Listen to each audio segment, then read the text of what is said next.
gaffer tape, painter tape. What? How can this make me a better sports photographer? Well, in this video, I'm going to show you how. So let's check it out. Hey, I'm Scott. Thanks for checking out this video. Yep, gaffer tape, painter tape, two things that every photographer should have, at least the gaffer tape for sure. I have 3 rolls of this stuff, but how can this make you a better sports photographer? Maybe you only have a 70-200 lens. And what I've found with most newer photographers is they're afraid to miss action, so they keep this thing zoomed out wide to 70 millimeters and are hesitant to zoom into 200. They don't want to miss the action, so they keep it at 70. You've seen some other videos that I've made about lenses and shooting positions and how much reach you can get with lenses like this. If I'm shooting football at this high school field in the fall, or baseball, you name it, whatever field sport I'm shooting, if I'm using a 70-200, it's really too short for anything that's not 15 or 20 yards in front of me. You get 30, 40, 50 yards down a football field or past home plate or third base or first base, depending on what photo well you're in or what side of the baseball field you're in. A 70-200 is just too short.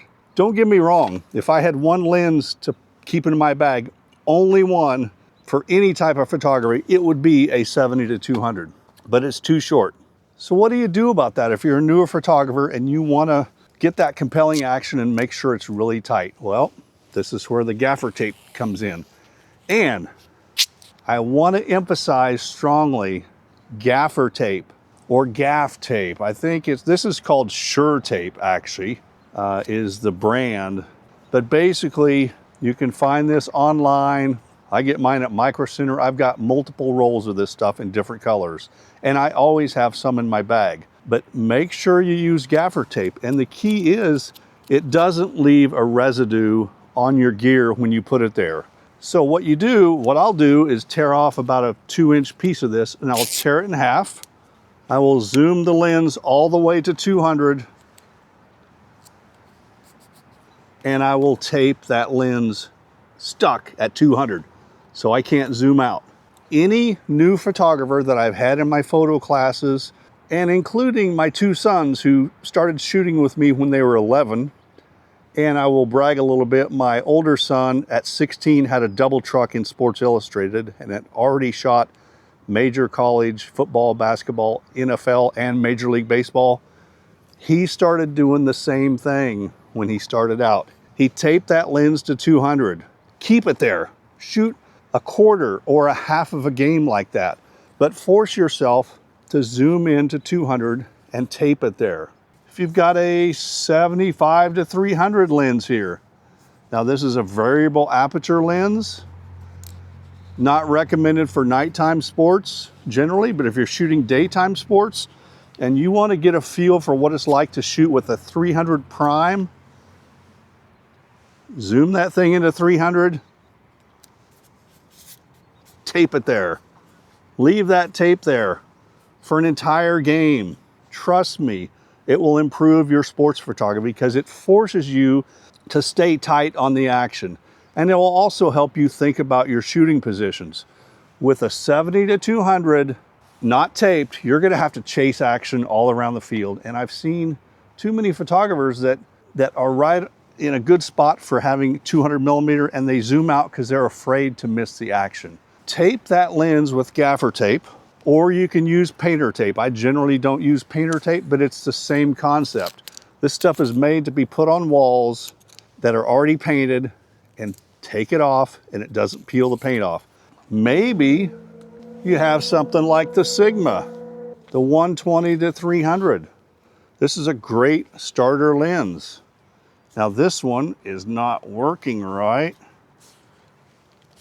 because I don't use it anymore and it's messed up. I filed an insurance claim on this. That's another video. But zoom this thing to 300 and tape it there. That will give you the feel for shooting a 300 f2.8 lens. Now, I've heard people say, hey, isn't that going to leave residual stuff on your lens?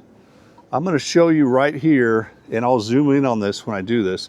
I've had gaffer tape on my switches here, my autofocus and manual focus switch, and you can see right here on the end, I'm pulling this off for the first time in probably 20 years. I hope you can see this. You can see some residual on the side here where the end of the tape was. That's because dirt got up in there. But again, I've had this tape on here for probably 20 years, as long as I've had this lens, because I want it set to 1.5 millimeters to infinity. I don't want that knob to ever get accidentally bumped. That has been on there as long as I've had this lens, and you can see where the numbers are.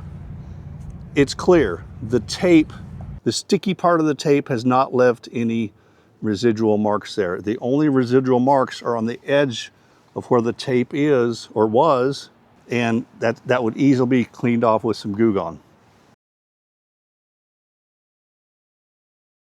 This part by the focus, or the autofocus manual focus button, I have pulled that off every now and then if I want to switch to manual focus. Doesn't happen very often, but that's why this end of the tape is kind of goopy looking.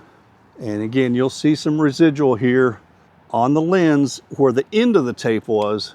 I could probably get all this off with my fingernails, but with a little Goo Gone, it's out of there. I'm not joking. I've had that piece of tape on here as long as I've owned this lens. Now I've had some gaffer tape around here too. I used to have it there because I would pull some off if I wanted gaffer tape for whatever reason. I didn't really do that, so it's just been on there for a long time.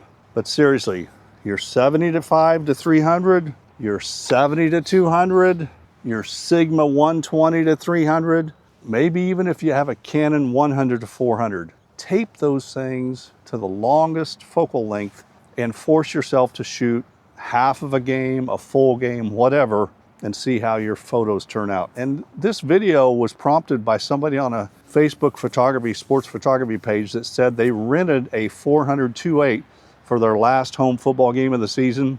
They talked about how much they enjoyed that, but they also talked about how they weren't used to shooting at 400 millimeters for an entire game, and how it forced them to think about shooting positions and filling the frame and how the frame would be filled at 400 millimeters versus something like a 120 to 300, forcing yourself to shoot at 300. If you want to eventually improve your photography and upgrade your glass to a 300 prime or a 400 prime, doing this is going to help your photography and help you get there by better images, more compelling action. And once you move to a 300 or 400, it's not that big of a deal.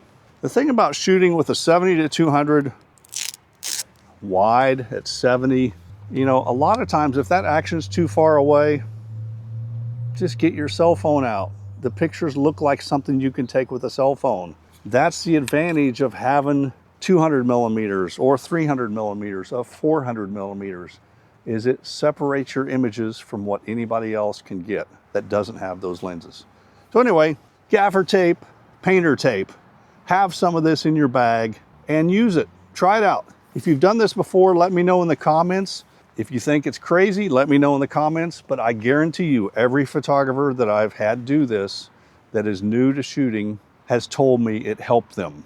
So give it a try. Also, as a side tip, what I will do is take a prescription pill bottle and I'll wrap it with gaffer tape.